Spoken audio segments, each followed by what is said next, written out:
గంగిరెద్దులు భోగి పండుగ నాడు పొద్దున్నే ఎందుకు తీసుకొచ్చావు, ఏంటి ప్రాముఖ్యత? భోగి పండుగ నాడంటే సంక్రాంతి సంవత్సరానికి ఒకసారి వచ్చింది, రోజు వచ్చే పండుగ కాదు ఇది. అంటే అక్కడ దీపావళి కూడా సంవత్సరానికి ఒకసారి వస్తుంది, మరి దీపావళి అంటే ఎందుకు తెలా?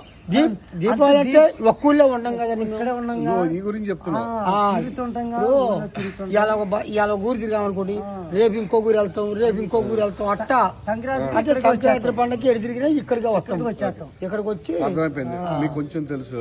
అయితే సంవత్సరానికి ఒకసారి మీకు ఖాళీ ఉందని గంగిరెద్దులు తేవట్లేదు. సంక్రాంతి పండుగ నాడు రైతుల దినం, అందుకని మనకి పొద్దున్నే వింటర్ మార్నింగ్ లో పొద్దున్నే చక్కగా ఫైర్ వేసుకొని స్మోక్ వేసుకొని పాత అలవాట్లు వదిలేసి కొత్త అలవాట్లు మొదలుపెట్టడం కోసం, పాత చెడు అలవాట్లు వదిలేసి కొత్త చెడు అలవాట్లు కొత్త మంచి అలవాట్లు మొదలెట్టడం కోసం ఆ పాత సామాన్ కాల్స్తారు. అంతేగా నిజంగానే పాత సామాన్ కాల్చాలని కాదు.